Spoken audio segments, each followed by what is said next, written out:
Good morning, and we're still in chapter 6 of Moses, and I went back just a couple of verses. I was going to just start, but I wanted to get the picture. So Jared lived 162 years and begat Enoch, and Jared lived after he begat Enoch 800 and begat sons and daughters.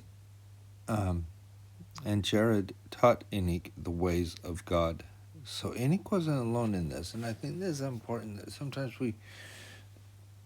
at least I can, put things in compartments and think, oh, well, there was Adam, and then there was Enoch, and then there was Moses, or Noah, and then there was Moses, or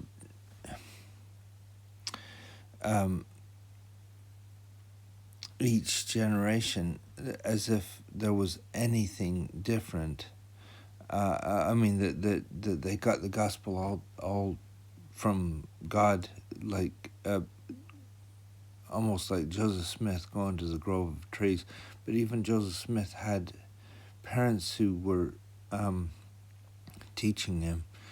And so I don't think any of these are isolated. There's something that is a strand that goes through these.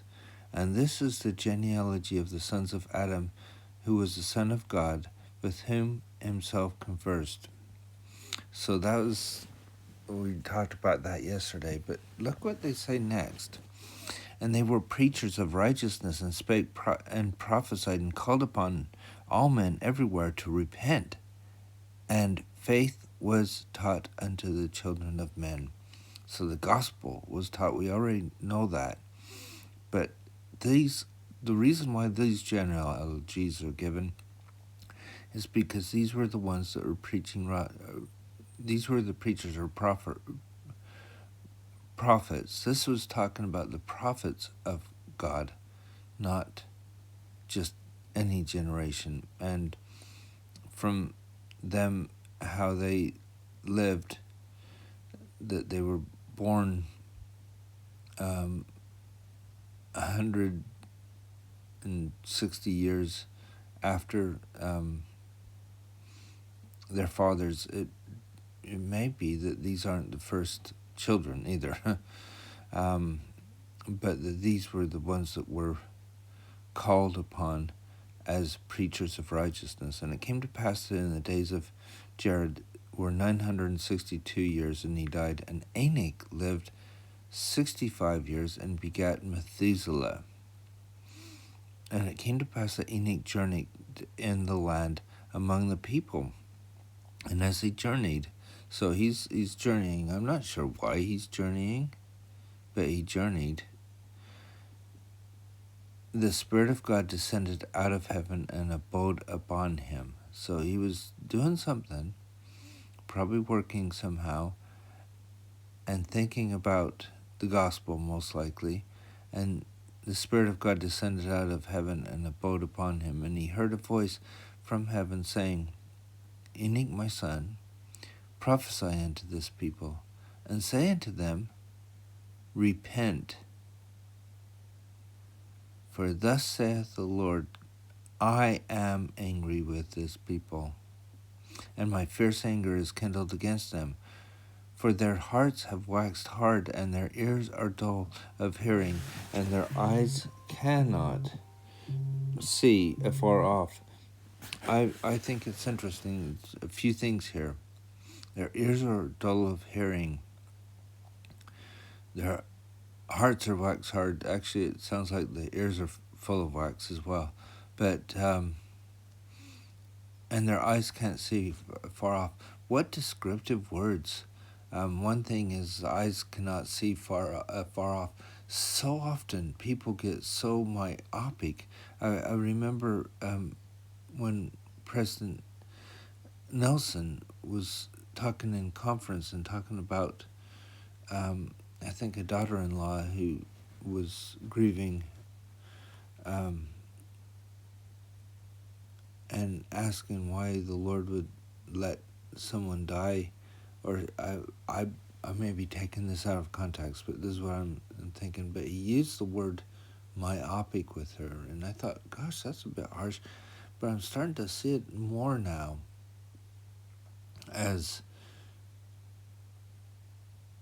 often we get so myopic in our lives. We get so focused on what we're doing or what we're not doing or whatever, that we can't see the picture that God is trying to show us. And it gets worse if we are allowing ourselves to become more hard-hearted or not listening to the people that are trying to help us out, the preachers of righteousness, the prophets. And it gets to the point where we only see fallible people around us. We just see something besides what the Lord wants us to see. There's so much out there, but we can't see it far off if we don't turn to Him. For these many generations, ever since the day I created them, have they gone astray, and have denied me, and have sought their own counsels in the dark. Remember, gray is things that we don't want to be doing, and the things that somebody else has been doing that is wrong. And we need to turn that around to not going astray, not denying the Lord, but being there, and sought His own counsels in the dark, their own counsels in the dark, and in their own abominations have they devised murder, and have not kept the commandments which I gave unto their father Adam.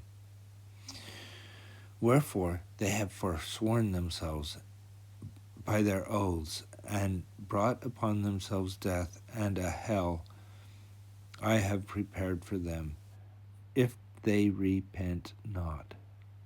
Have you noticed how many times in the scriptures the Lord will say, all this stuff, you're doing all this wrong.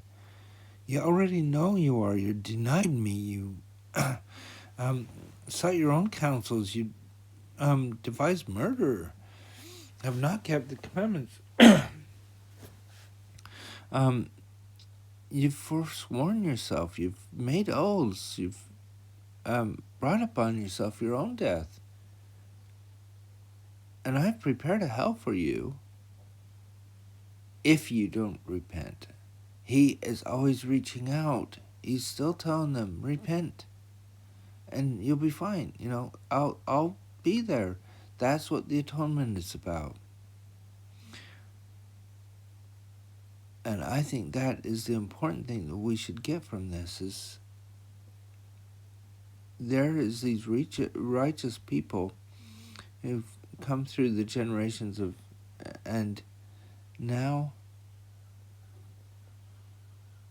if they can just repent, the Lord will take them in, and He's given them this chance. Remember, we still have a couple of generations until Noah, and the Lord is going to try to reach people, and Adam is still there, so there's more than one testimony. It's not just Enoch teaching alone.